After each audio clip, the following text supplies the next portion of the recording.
Selamat berjumpa para mitra kebajikan dengan saya Bambang Eko Prastyo, pencerita relief Candi Borobudur.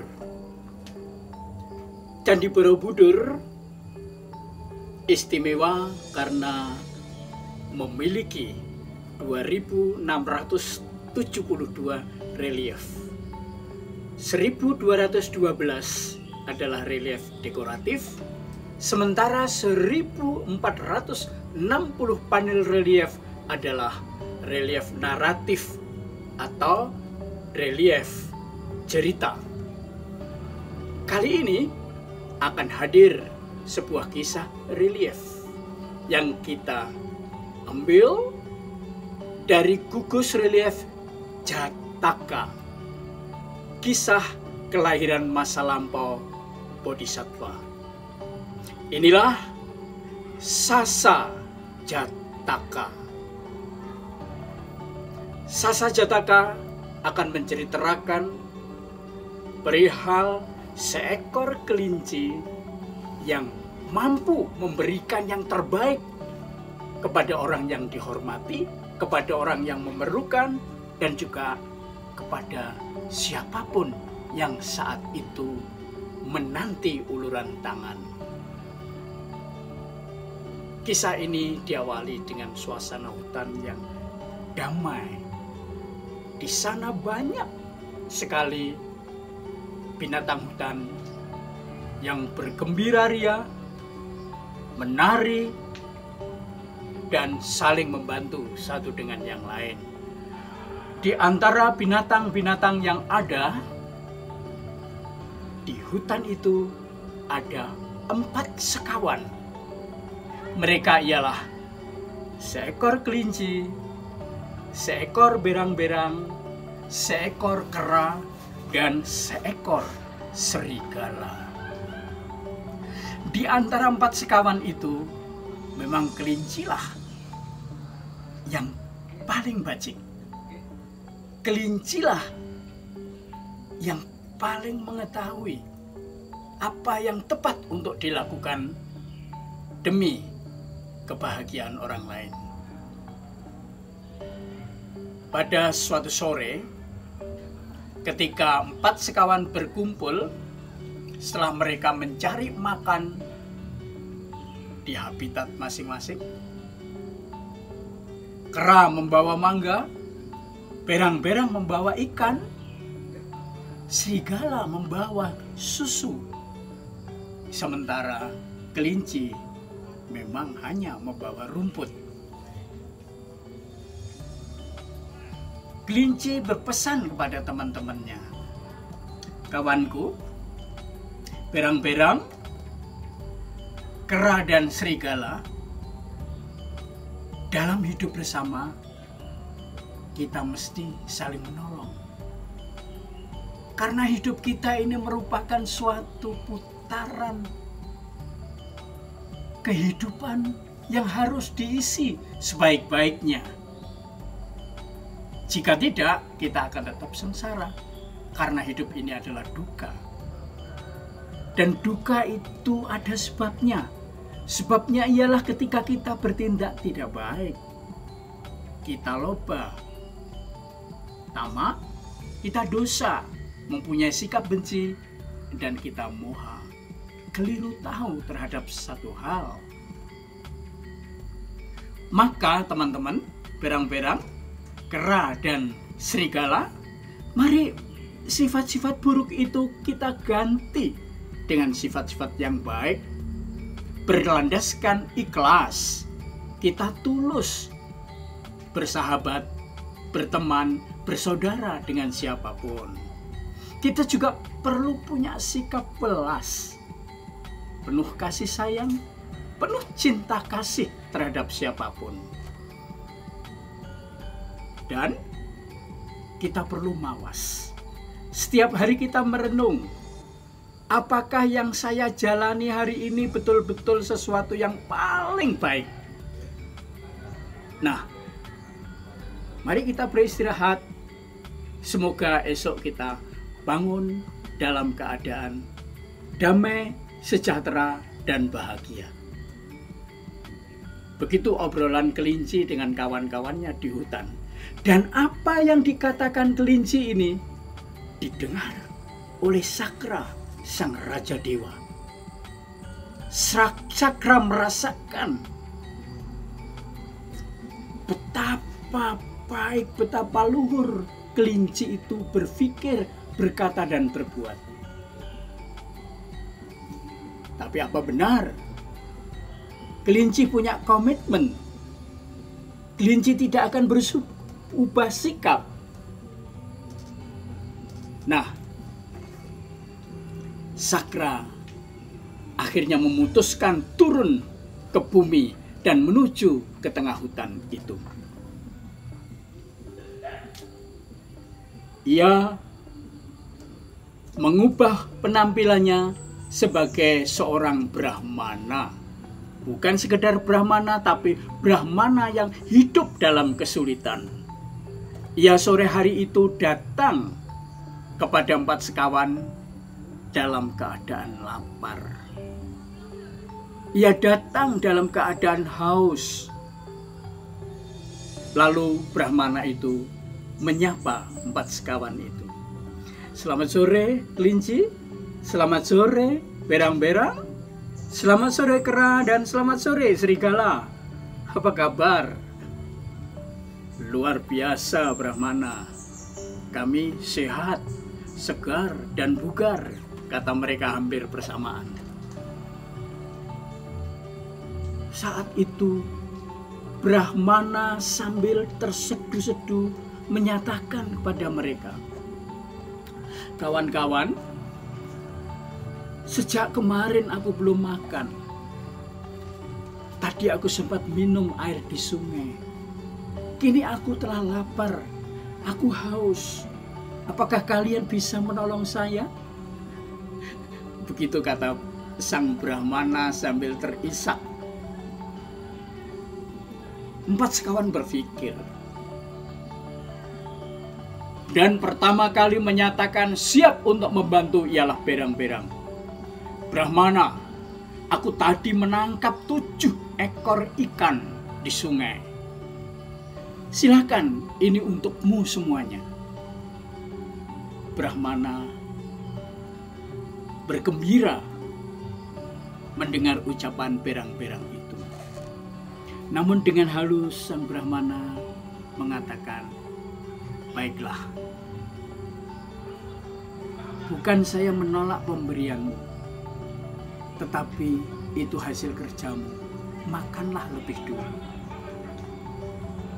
Sang Brahmana tidak berkenan menerima pemberian berang-berang. Berang-berang yang punya 7 ikan itu memberikan sesuatu yang sebetulnya kelebihannya.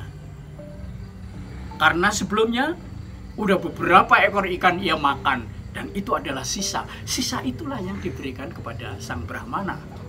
Maka sang Brahmana dengan halus menolaknya.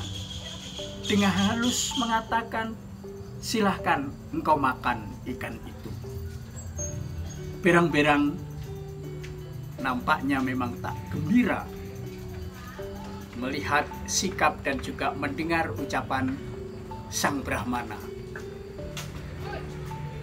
Kini kera datang dengan rasa percaya diri yang luar biasa karena dia membawa sebuah mangga yang masak, sebuah mangga yang sangat manis.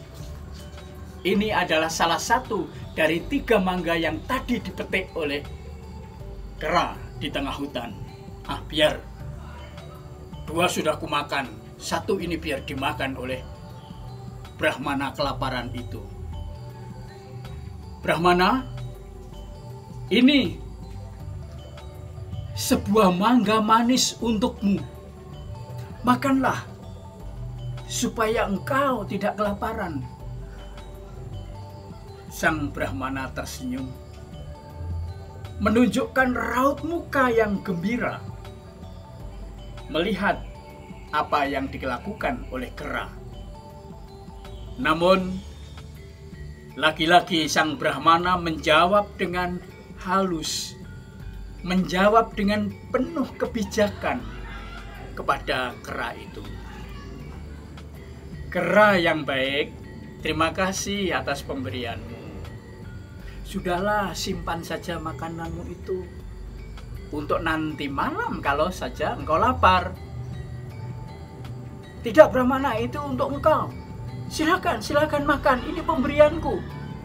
Brahmana tahu bahwa kera telah memberikan sesuatu yang lebih dari apa yang ia miliki. Memberikan sisa makanannya dari hasil memetik di pohon mangga.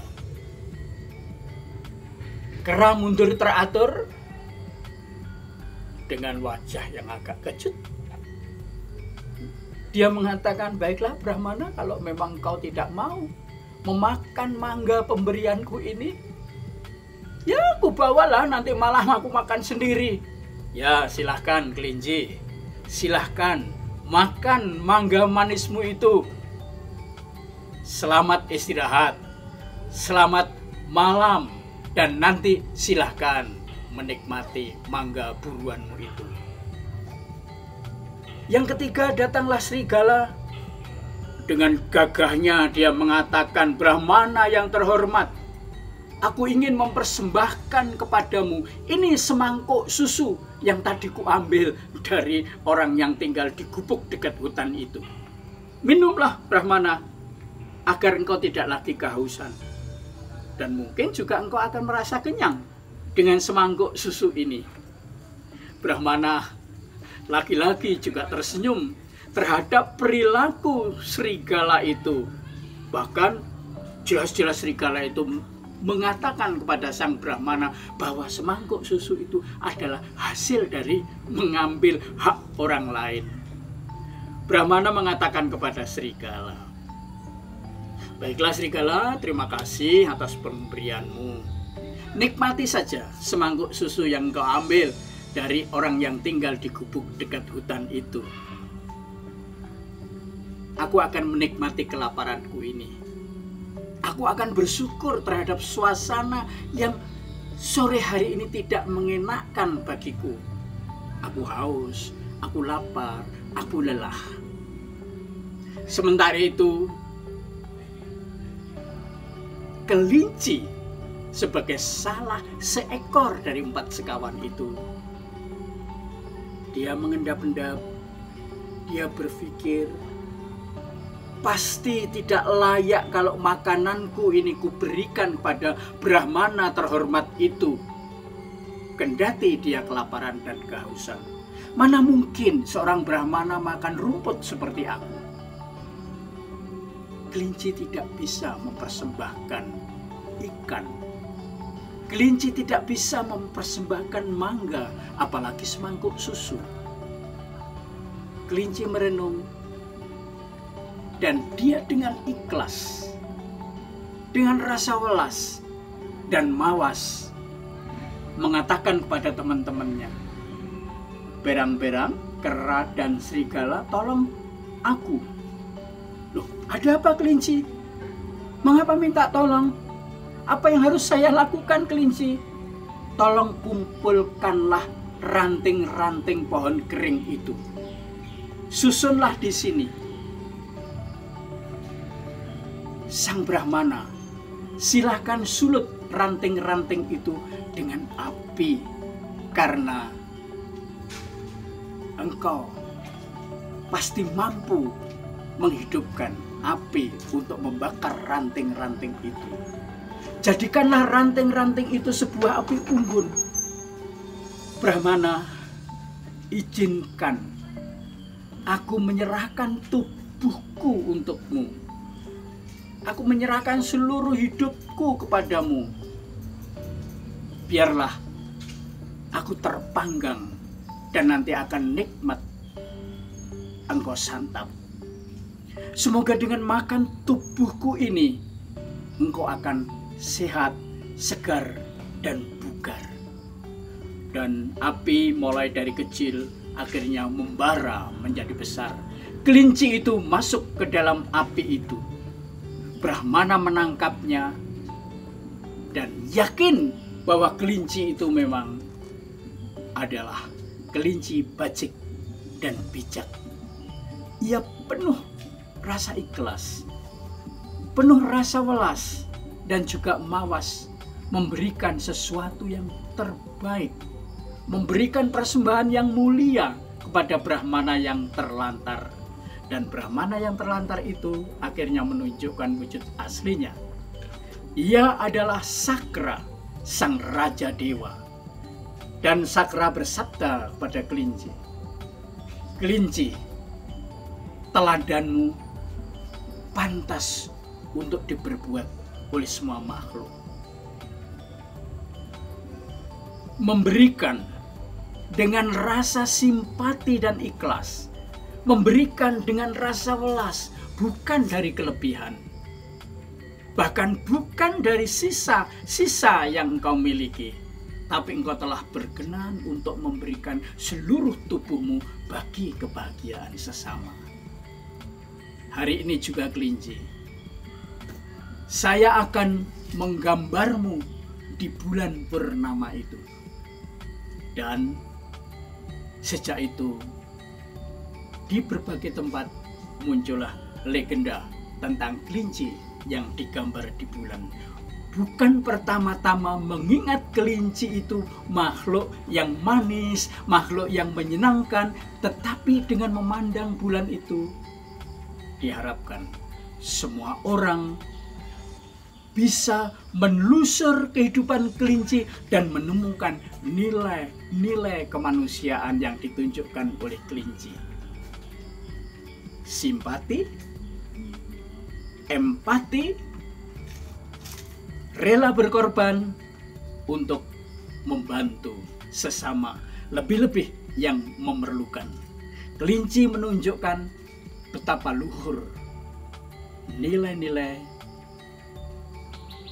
bagi manusia dan kemanusiaan. Dan di dalam kisah-kisah yang lain, Candi Borobudur menawarkan pesan-pesan luhur yang syarat dengan nilai-nilai kemanusiaan, yang syarat dengan upaya-upaya membangun kebajikan demi kedamaian, kesejahteraan, dan kebahagiaan semua makhluk. Terima kasih para mitra kebajikan. Sampai jumpa dengan saya Bambang Eko Prastyo dalam kisah-kisah yang lain dari relief Candi Borobudur. Selamat berpisah, semoga kita sempat berjumpa lagi.